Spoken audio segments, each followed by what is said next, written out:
If you're watching this right now, I'd really appreciate it if you hit that subscribe button. Your support pushes this channel forward and helps us keep bringing you powerful NBA breakdowns every single day. Now let's get into it, because what just happened with the Golden State Warriors? Nobody saw this coming. On November 11th, the Warriors reached a moment that felt like the start of another collapse. Getting blown out by OKC was one thing. Everyone knows the Thunder can torch anybody on a hot night, but that loss wasn't isolated. It was their fifth defeat in 7 games, including ugly ones against the Pacers and frustrating losses to the Kings and a Bucks team missing its superstar. After a strong start to the season, the energy around Golden State had shifted. The team looked tired, disconnected, and honestly, predictable. Fans were panicking, critics were circling, and the noise around the Warriors had never felt louder. But basketball is funny. In just 3 games, everything changed. The Warriors suddenly found themselves sitting at 9-6, riding a 3-game win streak, all on the road. And not boring, grinded-out wins. We're talking 2 of the best performances they've had all season. The identity looked clearer, the chemistry looked cleaner, the energy looked resurrected. And of course, it helps when you still have the greatest shooter the planet has ever produced. But here's the twist. This shift didn't start with Steph. It started with Moses Moody. Steph Curry had just dropped one of the most ridiculous back-to-back performances of the entire NBA year, torching the Spurs, breaking defensive schemes, and looking like prime Steph at age 37. He scored 95 points in 2 games. 95. That's not basketball. That's a man rewriting the laws of physics. But right when everyone thought the Warriors would collapse, the moment Steph took a breath, something wild happened. Moses Moody lit up the Pelicans with 7 threes in a single first quarter. And that wasn't just hot shooting. This was a player stepping into a new version of himself, a version Warriors fans had been begging to see. After shaking off early season rust from his injury, Moody has been on fire, averaging 16.5 points, 3 rebounds, and 1.5 assists over his last 8 games. But it's not the numbers, it's the confidence. He's rising into shots off pin downs without hesitation. He's catching, fading right, and letting it fly like a veteran sniper. He's moving without the ball, like someone who finally understands exactly where he belongs in this offense. The Warriors have experimented with every possible backcourt and wing pairing next to Steph: Kuminga, Podziemski, Buddy, Melton, GP2. All talented, all useful, but none of them bring exactly what Moody brings. Elite shooting plus discipline plus 0 ego. He doesn't demand touches, he doesn't interrupt the offense, and he's always in the right spot. And the clearest proof came in the Pelicans game. Steph made 2 field goals the whole night. 2. Old Warriors teams would have folded instantly. But instead, Moody stepped up, Jimmy stepped up, Pod stepped up, the whole squad lifted together, even without Jonathan Kuminga on the floor. Something is shifting in Golden State, and this time, it isn't just Steph magic. It's the rise of a new weapon. Before we jump deeper into what Steph just did, let me say one thing clearly. People need to stop giving up on Jonathan Kuminga so quickly. Fans go hot and cold on him every week, but we've already seen this season what Kuminga looks like when he's locked in, when he rebounds with force, when he attacks the rim with purpose, when he playmakes instead of forcing shots, and when he's locked defensively with that intensity only he has. Kuminga becomes a weapon, a real 2-way difference maker. If he stays in that role, he doesn't just help, he elevates everything around him. And that's why the Pelicans' win was so impressive. Any night you survive a game where Steph Curry makes 2 field goals, yeah, you hear me right too, you celebrate that. Because that means your team found a way to win on toughness, on role players stepping up, and on structure instead of pure Steph wizardry. But now, we need to talk about those 2 games against the Spurs. Because honestly, those weren't just great games. Those were all-time performances, back-to-back masterpieces that sit next to anything Steph has ever done, age aside. We say it all the time, but it's the truth. There will never be another Steph Curry. And as easy as it is to highlight his scoring explosions, I want to show you a play that captures his real superpower. Warriors down 3, 90 seconds left. Pods inbounding. Draymond steps up to screen for Steph. And pause here. Look at the defense. Every single pair of eyes is glued to Steph. Not one defender is even pretending to care about Draymond. That obsession creates a glitch in the system. Draymond just walks straight to the rim for a clutch layup because defenders are terrified, absolutely terrified, of giving Steph an inch. And it happened again immediately after.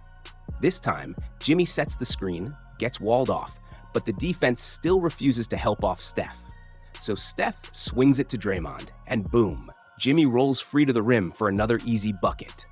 These are the kinds of plays that never show up in the highlight reels, but define why Steph is the single biggest gravitational force in basketball.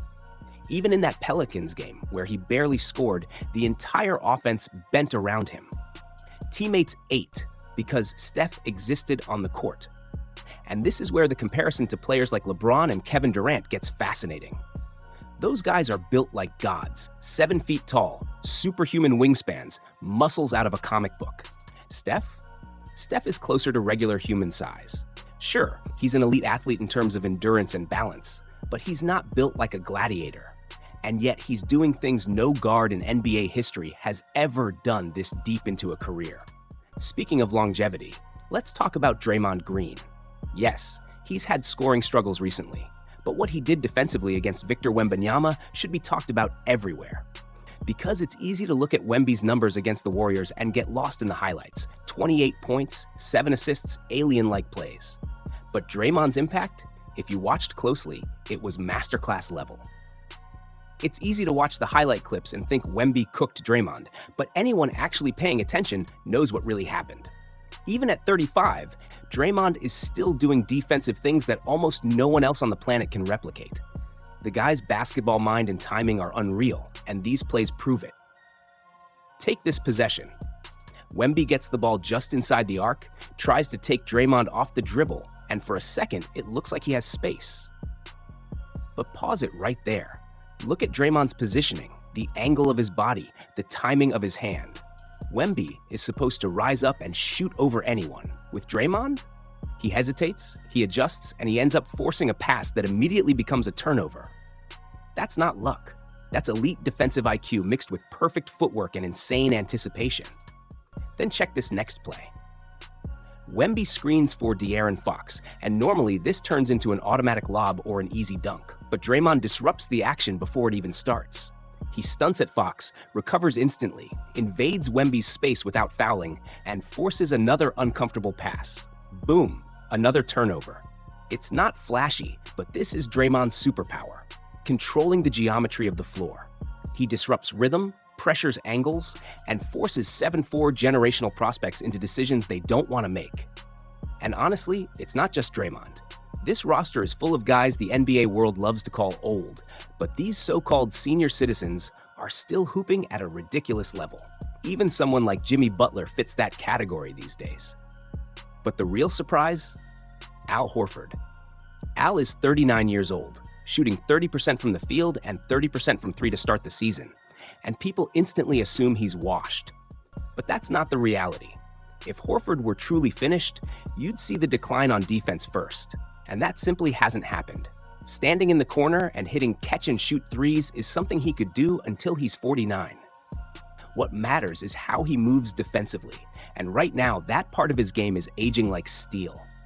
Watch him here guarding Luke Kornet. Horford shows help on the ball handler, recovers with perfect timing, stays glued to his assignment, then wraps around Kornet's frame and blocks the shot clean. That's not washed. That is elite decision-making paired with a still elite defensive body. Or this play. He's on the weak side while Keldon Johnson attacks the rim. The second Johnson gains a step. Horford rotates from the corner, meets him at the perfect angle, and erases the shot without fouling. At 39, the man's timing, strength, balance, and defensive instincts remain top tier. And that's the part people miss. As much as fans love young big men like Quentin Post, matchups against athletic, unpredictable teams like the Spurs show exactly why Horford is still irreplaceable. For 25 minutes a night, he gives the Warriors a Draymond-like defensive presence with veteran decision-making, communication, and leadership that holds the entire structure together. When his three-point shot inevitably starts falling again, and it will, he becomes one of the Warriors' most important pieces. 3 games ago, this team looked done. The vibes were terrible, the energy was off, and the season felt like it was slipping. but Steph stepped in and saved them again, not just with scoring, but with gravity, leadership, and sheer competitive fire. He's the engine, the lifeline, and the reason this team's window is still open. If you're still here at the end of this breakdown, you're clearly someone who enjoys deep, real basketball content. So if you want more breakdowns like this, more truth, more detail, more real analysis, make sure you hit that subscribe button. Your support helps keep this community growing. Thanks for watching, and have an amazing day.